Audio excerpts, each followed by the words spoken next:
What is the Council of Jerusalem, and how does it prove that there has never been this golden age of Christianity where all Christians walk with the same type of mentality and the same type of doctrine, the same type of belief, that they were unified? This is one of the reasons why you cannot trust any versions of Christianity today to be the true version of Christianity of your so-called Jesus, because there has never been a true version of Christianity of your so-called Jesus based on the very book to which you believe.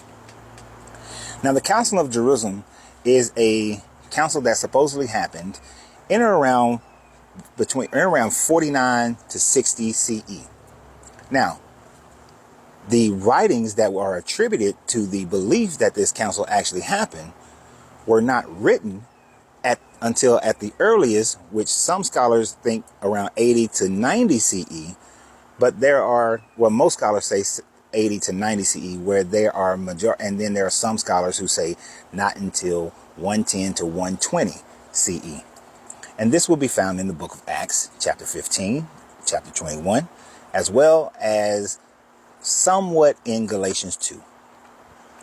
So when you're reading Acts 15 and Acts 21, then one of the things that what you will see is that this is the time frame where Paul supposedly came into Jerusalem and he met with James the Just and Peter and all these other original followers of Jesus. But they had a problem with Paul. And one of the problems that they had with Paul is the fact that Paul was teaching Gentiles that they can be saved by Jesus without having to follow the Mosaic law. Whereas the other apostles, James and Peter, were teaching that in order to be a follower of Jesus and have salvation, you still must follow the Mosaic law. That means that you still must be circumcised. You still must worship on the Sabbath, which from Friday night to Saturday night. You still have to keep the high holy days. You still have to not eat meats, basically eat kosher meat. You still have to maintain the Jewish diet. You have to live as the Jewish culture and still believe in Jesus. But Paul was having an issue with them because Paul wasn't teaching the Gentiles that. Paul was teaching the Gentiles that if you were Jewish, born Jewish, then you had to keep those Jewish laws, the Mosaic law, and still believe in Jesus. Whereas if you were born Gentile, all you had to do was believe in Jesus, and some of the Mosaic law you had to keep. Like you couldn't eat animals that was given to a sacrifice of another deity. You had to eat kosher meat. Stay away from fornication and other sexual immoralities. So he cherry picked which of the Jewish Mosaic laws that you had to follow and which ones you didn't. And how was he making this choice? He was making this choice based on what the Gentiles would accept. You see, in the Greco-Roman mind frame at that time frame, foreskin on a man's ping was something that they thought was great and amazing. They thought it was something to be praised, not something to be hacked off. And so they found it detestable that the Jewish people were practicing circumcision.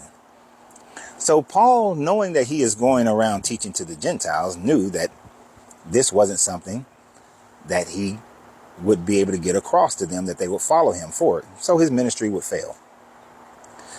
Also, one of the indicators that let you know that there is absolutely no way that this council actually happened in the early stages of 49 to 60 is that this council had to have happened after the destruction of the temple in 70 AD, because it speaks about the Jewish diaspora, meaning that after 70 AD, after Titus conquered Judea and after the siege of Jerusalem and tearing down the temple, that he sent many tens of thousands of the Jews into exile.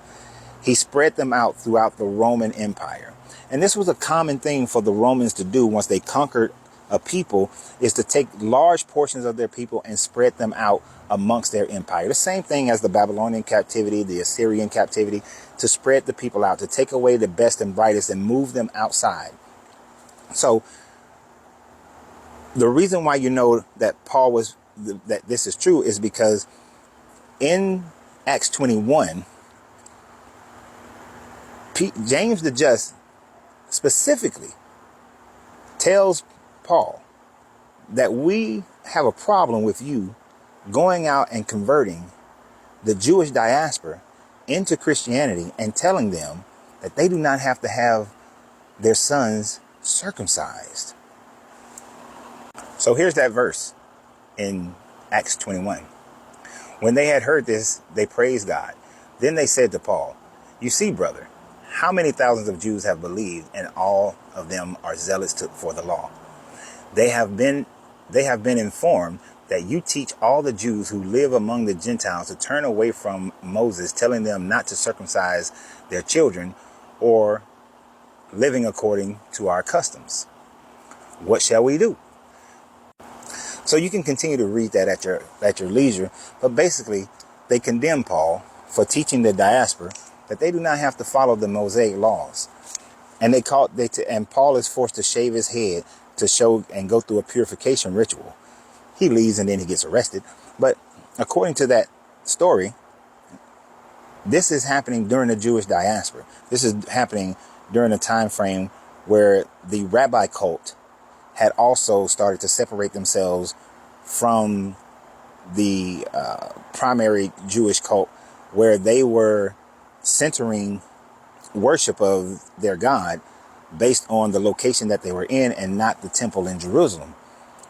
So what we have here is a demonstration of how this had to have happened afterwards. So the idea that it happened between 49 and 60 is most likely implausible.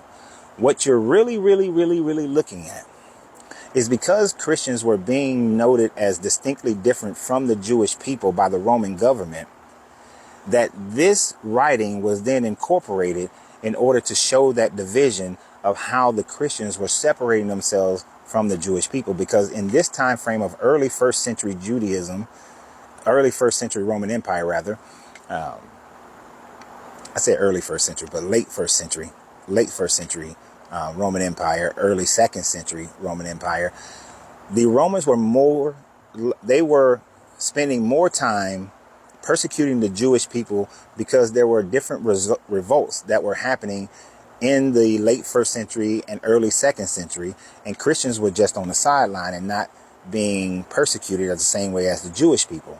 Now, once we move into the late second century, early third century, then we start to see a reversal where Christians are the ones who are being persecuted more so than the Jewish people are being persecuted. So the Roman government was showing a difference between the Jews and the Christians. And because of that, what was written in Acts was a demonstration of how they were different, what was making them different. And this is why most of the time anytime you read your Bible, you are seeing that the overwhelming majority of the New Testament is Paul's letters or letters attributed to Paul, as well as most of the teachings and doctrine to which Christians believe in today are Pauline versions of Christianity, which is more of the acceptance of Gentiles and Gentiles not having to follow the Mosaic law. So when Christians are walking around saying that we are under grace, we're under dispensation, we're not under the law, these are all the ideas of Paul. Whereas when you read the Gospels of Mark and Matthew, it is saying that you do not take one tittle from the law, that you still have to follow the law, because those were written by people who were still saying that you had to be Jewish, that you still had to follow the Mosaic law and be Christian, whereas Paul was preaching to the Gentiles, which is what most of you guys are. So you may not have ever heard of the Council of Jerusalem, but there was no golden era of Christianity. There was dissension amongst the ranks from day one of the creation of this religion.